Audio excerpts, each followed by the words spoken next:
Meus queridos irmãos, vos saúdo na paz do Senhor. Atos dos Apóstolos, capítulo de número 20.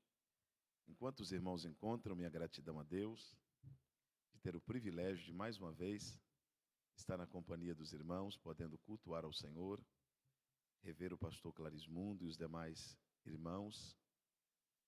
E já estamos residindo no estado de Minas Gerais há mais de 1 ano e meio. E ontem, o nosso pastor presidente nos escalou para falar na primeira ceia do ano, e esse final de semana nós estamos aqui. Para mim é sempre uma grande alegria estar entre os irmãos. Atos, capítulo de número 20.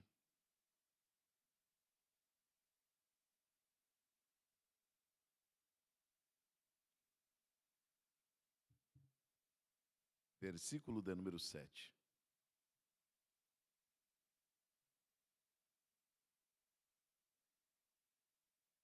No primeiro dia da semana, reunimos-nos para o partir do pão, e Paulo falou ao povo, pretendendo partir no dia seguinte.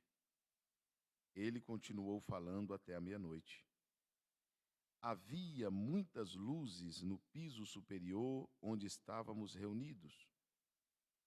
Um jovem chamado Eutico, que estava sentado numa janela, foi tomado de um sono profundo durante o longo discurso de Paulo e, vencido pelo sono, caiu do terceiro andar.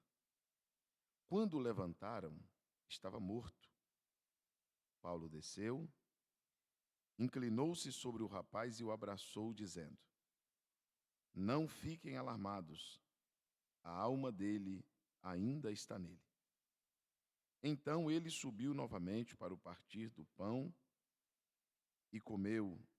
Depois continuou a falar até o amanhecer e foi embora. E levaram vivo o jovem, e muito ficaram consolados. Amém. Quantos podem dizer amém?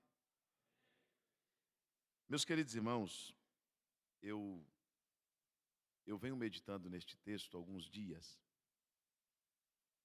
A Bíblia diz, pastor Clarismundo, que Paulo haveria de fazer uma viagem no dia seguinte, e ele subiu para o terceiro andar deste prédio, onde estava o cenáculo que estava acontecendo o culto.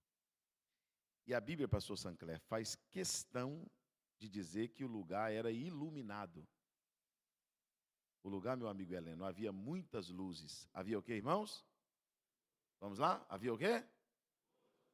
É porque esse negócio de igreja preta,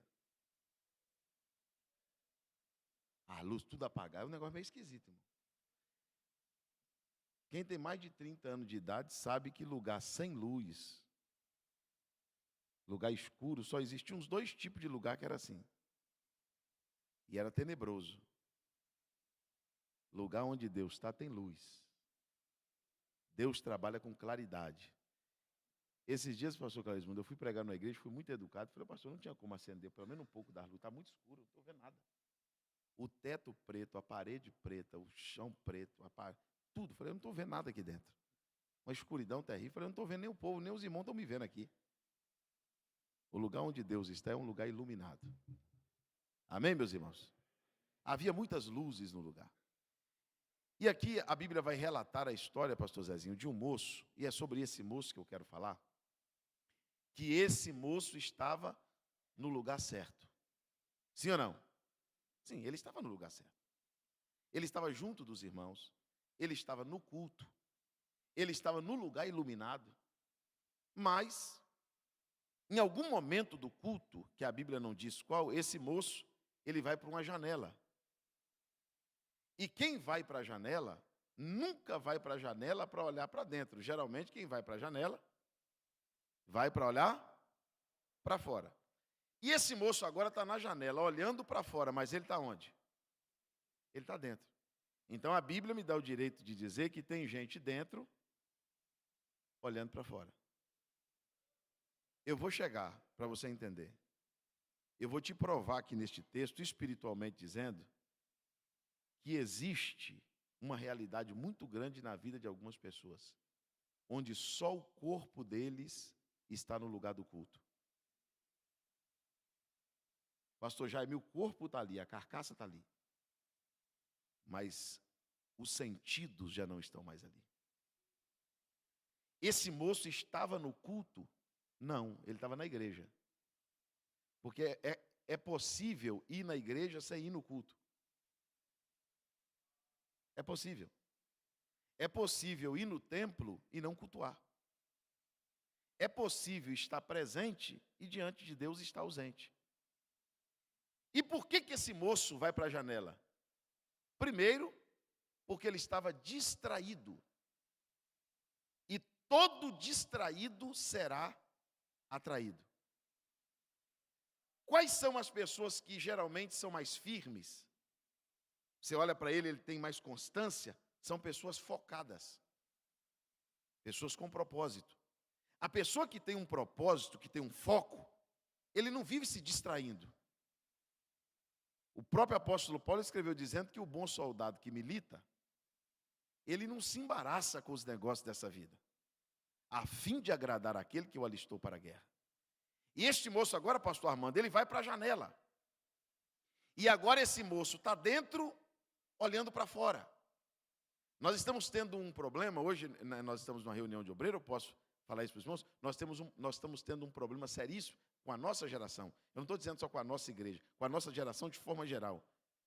Quando se diz a atenção, os irmãos que dirigem igreja sabem do que eu estou falando, tem que ficar pedindo, desliga o celular, não anda, vê se agora não vai no banheiro, é uma hora da palavra, irmão não sei o quê, cuidado com isso, não conversa. Por quê? Porque as pessoas se distraem com facilidade. Paulo estava pregando. Os outros irmãos estavam prestando atenção, mas o Eutico estava distraído.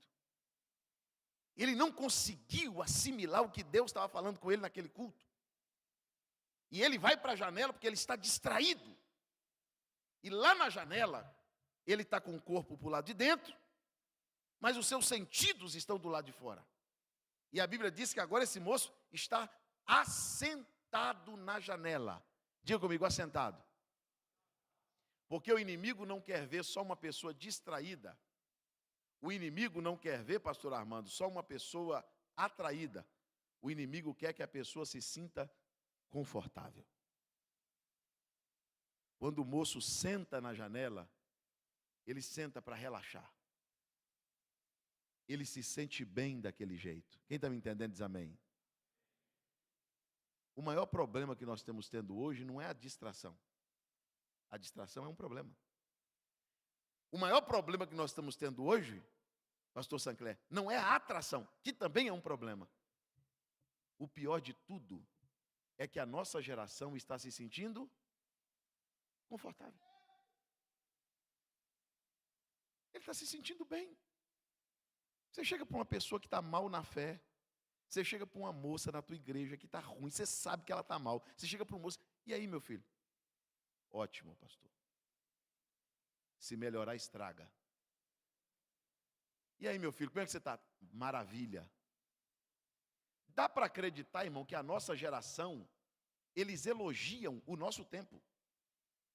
Vai na geração passada, eu estou falando da minha geração, vai na geração antes da minha e pergunta para eles. Você vai chamar ele de saudosista, porque ele não vai elogiar esse tempo. Ele vai dizer, rapaz, eu sinto saudade de um tempo que tinha mais reverência. Eu sinto saudade do tempo que os crentes chegavam na igreja, ajoelhavam. Eu sinto saudade do tempo que os crentes eram conhecidos quando passavam na rua. Era assim ou não é? Agora a nossa geração não. A nossa geração está querendo dizer que agora é que está bom. O moço está confortável. E o problema é que quando alguém é distraído, atraído e se sente confortável, ele perde a noção do perigo. Essa janela era onde? No terceiro andar. Perdeu a noção do perigo, não tinha tela, não tinha grade de proteção. E o moço está sentado lá na janela, sabendo que poderia acontecer um grande acidente. Quem me entendeu até aqui diz amém. Agora, dobre atenção por um minuto. Chegar no terceiro andar, pastor Heleno, foi difícil. Porque Deus não trabalha com elevador. Deus só trabalha com escada. Chegar lá em cima, pastor Clarismundo, não foi fácil. Alcançar, pastor Jaime, uma vida espiritual abundante, não é fácil. Aquele moço suou para subir as escadas. Você lembra quando você foi batizado com o Espírito Santo? Até para tomar café, você pedia para Jesus te batizar. Ia tomar café, ô Jesus, me batiza com o Espírito Santo. Tinha uma vigília, você estava. Ciclo de oração, você estava. Não perdi uma doutrina, uma escola dominical. Porque você queria chegar no nível superior. Não no nível superior do que nós falamos hoje, mas no nível superior da intimidade, da espiritualidade, da confiança, da intimidade. Aquele moço conseguiu chegar no andar de cima. Ele conseguiu ver as muitas luzes, ver Paulo, ver os irmãos. Mas de repente, depois de chegar num lugar tão alto, de ver coisas tão maravilhosas, de sentir coisas tão maravilhosas, de ter experiências tão fortes, se distraiu.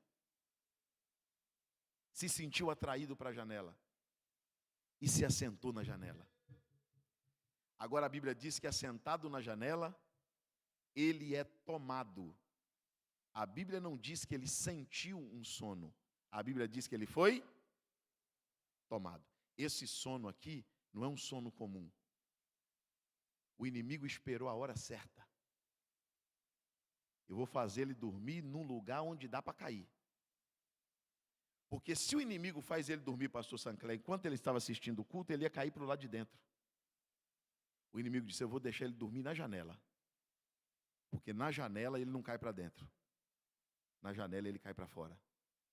Porque o sonho do inimigo é te tirar do propósito. É te tirar do rumo. É te tirar do caminho. É te tirar do ambiente que Deus te colocou. E vou te falar, não foi fácil chegar até onde você chegou. Dá para escrever um livro com a história do teu ministério. Dá para escrever uma história com a tua vida espiritual. Mas agora o Eutico, tomado de um sono profundo, em algumas traduções diz que ele foi vencido, pastor Zezinho, pelo sono. Em algum momento ele tentou lutar, não conseguiu, e tomado de um sono profundo, ele caiu. Do terceiro andar. Ele despencou do lugar onde ele teve muito sacrifício para chegar. E a Bíblia diz que quando ele cai lá embaixo, eles já levantam ele morto. Como que você sabe que uma pessoa está morta? Pelos sentidos, sinais vitais. Não está vendo, não está falando, não está ouvindo, não está sentindo. Levantaram o moço dizendo, morreu! Os irmãos lá de cima, olha, meu Deus, que pena. Já esteve aqui com a gente. Os irmãos passaram até a lembrança de Eutico subindo a escada. Os irmãos passam até a lembrança dos momentos em que Eutico tinha um sonho de estar no terceiro andar. E agora, de repente, Eutico está lá embaixo, caído. E alguém dizendo, morreu! Morreu! O que a igreja vai fazer numa hora dessa? O que a igreja vai fazer como igreja num momento desse? Se a gente for olhar dentro de uma ótica religiosa, sabe o que nós vamos dizer, pastor Isaías? Quem mandou ir para a janela? Era para estar no culto, foi para a janela porque quis. Se nós formos olhar dentro de uma visão egoísta, nós vamos dizer, morreu porque tinha que morrer. Se tivesse vigiado, não caía. Se ele tivesse no lugar certo. Mas Paulo chega na janela e olha. Quando Paulo olha o moço lá embaixo e ele dizendo, morreu, apóstolo, morreu. A Bíblia diz, e descendo Paulo. Paulo disse, eu vou descer aí embaixo. Pastores, eu vou falar uma coisa de Deus para vocês. Quer recuperar alguém? Falar de cima não adianta. As pessoas não acreditam quando você fala à distância. Eles vão dizer, é muito fácil o senhor falar. Quando você fala, eles vão dizer, é claro, na sua posição, do jeito que você está, a família que você tem, é muito fácil. Não, Paulo disse, eu vou descer lá. Paulo agora se inclina sobre o moço. Ninguém está entendendo nada. Por que Paulo desceu? Paulo interrompeu a mensagem, desceu aqui para... Aí a Bíblia diz, pastor Sancler, que quando Paulo inclina sobre o moço, Paulo faz uma coisa que está faltando, viu, irmãos?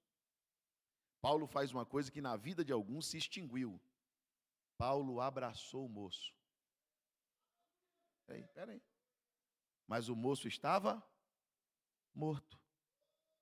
Por que a gente só quer abraçar os vivos? Os irmãos lembram das duas mulheres prostitutas que foi até Salomão? O vivo é meu, o morto é dela. Não, o morto é dela, o vivo é meu. Ninguém briga pelo morto. Quem briga só briga pelo vivo. Mas Paulo resolveu dar um abraço no morto. Porque tem coisa que a gente só descobre abraçando. Posso falar ou não? É muito fácil, irmão, ficar dizendo, aquele caiu, aquele desviou, aquele não é crente, aquele é frio, aquele é geladeira, aquele não é isso. Você nunca deu um abraço. As suas palavras são vazias. As suas palavras são críticas destrutivas. A sua palavra não surte efeito nenhum. Agora Paulo foi lá e abraçou o moço. Pastor Clarismundo, quando Paulo abraça o moço, Paulo recebe uma revelação. Porque a alma ninguém vê. A alma é invisível. A alma é abstrato. Quando Paulo abraça o moço não abraça Paulo. Quem é Paulo que abraça ele? Paulo abraça aquele mulambo de gente, com os braços caídos, sem sentir, sem olhar. E Paulo recebe uma revelação de Deus na hora do abraço. Paulo olha para os irmãos e disse, não tem mais. A alma dele ainda está dentro dele. Levanta comigo as suas mãos aos céus. Decalassúrias. Enquanto você levanta a mão, eu vou te falar. Sabe o que Paulo estava dizendo em outras palavras? Não está cantando, mas tem alma. Não está mais no terceiro andar, mas ainda tem uma alma. Não está mais em cima do altar, mas ainda tem uma alma. Não canta mais no círculo da oração, mas ainda tem uma alma. Decalassúria. Remianda sob enência de cominância. Paulo, glória, Paulo quando abraça o moço, Paulo diz, ele ainda tem alma. Porque se você só valoriza quem canta, se você só valoriza quem prega, se você só valoriza quem está vivo, Deus ainda valoriza quem tem alma.